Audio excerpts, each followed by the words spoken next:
Assalamualaikum warahmatullahi wabarakatuh.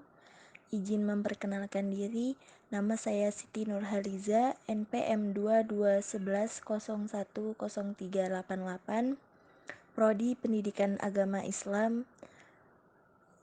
Saya di sini akan menjelaskan tentang volume sampah di Bandar Lampung naik 200 ton per hari selama bulan Ramadan. Pendahuluan. Selama bulan Ramadan, terjadi peningkatan volume sampah di Bandar Lampung meningkat sekitar 100-200 ton per hari dibandingkan dengan kondisi normal. Kenaikan volume sampah selama bulan Ramadan dapat disebabkan oleh beberapa faktor. Salah satunya adalah peningkatan konsumsi makanan dan minuman selama bulan puasa. Sisa makanan dan kemasan dari makanan dan minuman tersebut dapat menjadi penyebab peningkatan volume sampah. Selain itu, perubahan pola aktivitas selama bulan Ramadan juga dapat berkontribusi pada peningkatan volume sampah. Selama bulan puasa, umat muslim mengikuti ibadah dan aktivitas keagamaan yang khusus seperti tarawih, tadarus, dan iktikaf.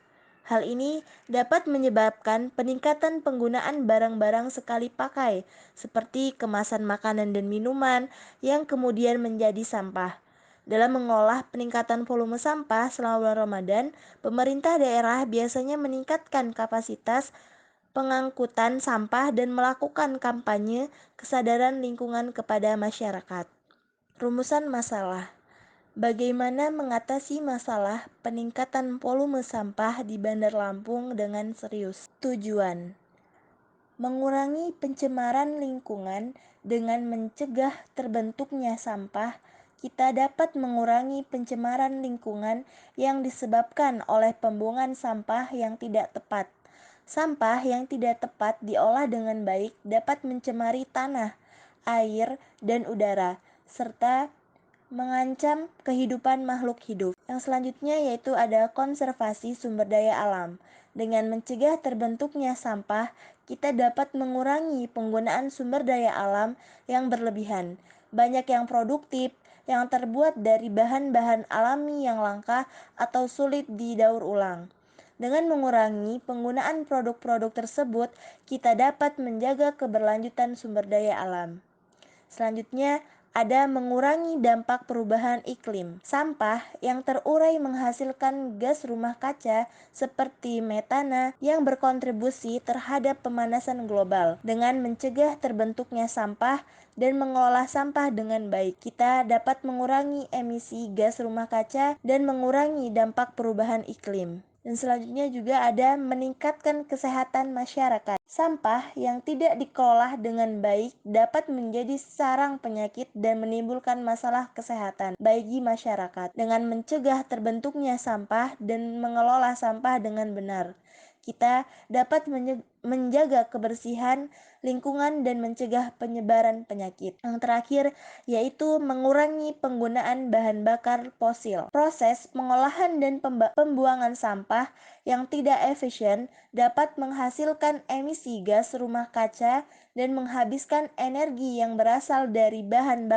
bakar fosil.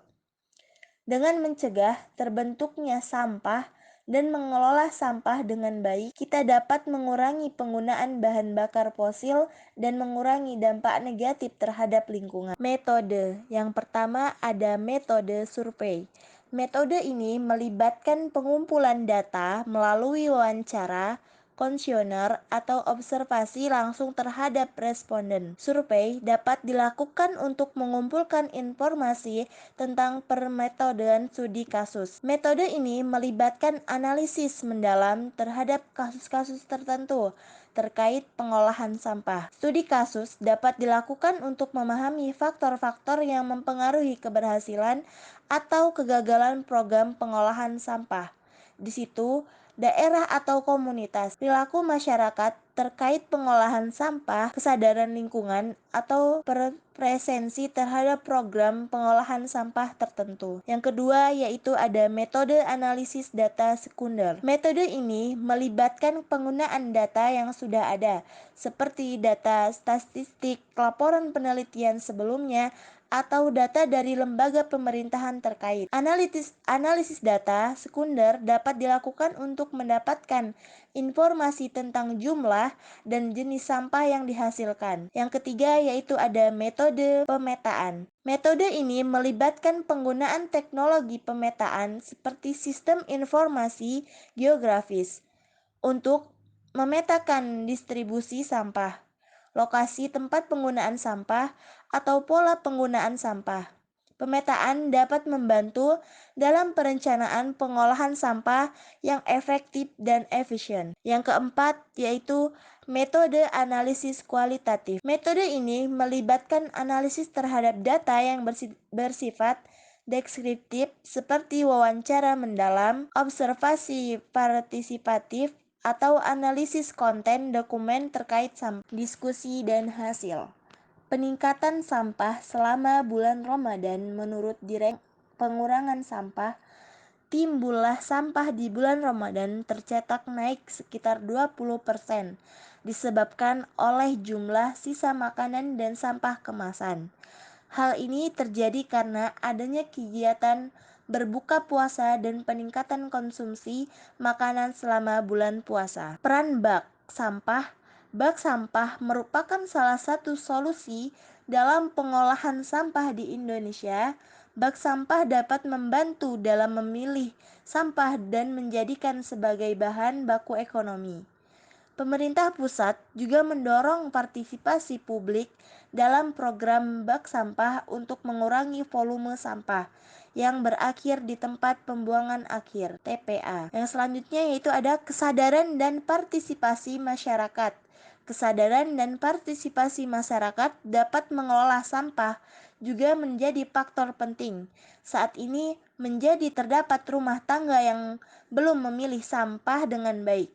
Diperlukan upaya untuk meningkatkan kesadaran dan mengubah perilaku masyarakat terkait pengolahan sampah. Kesimpulan, penyebab peningkatan sampah, peningkatan volume sampah selama bulan Ramadan disebabkan oleh beberapa faktor, antara lain peningkatan konsumsi makanan dan minuman selama bulan puasa, serta aktivitas kegiatan berbuka puasa dan sahur. Masalah pengolahan sampah. Bandar Lampung menghadapi masalah dalam pengolahan sampah, termasuk kurangnya sistem pengolahan yang baik dan jumlah armada angkutan sampah yang belum memadai. Hal ini dapat menyebabkan dampak negatif seperti pencemaran lingkungan dan penyusutan ruang terbuka hijau. Peran masyarakat. Kesadaran dan partisipasi masyarakat dalam pengolahan sampah sangat penting. Diperlukan upaya untuk meningkatkan kesadaran masyarakat dalam memilih sampah dengan baik dan mengubah perilaku konsumsi yang berkelanjutan. Sekian pemaparan dari saya. Apabila ada salah kata, saya mohon maaf. Saya akhiri, wabillahi taufiq wal hidayah. Wassalamualaikum warahmatullahi wabarakatuh.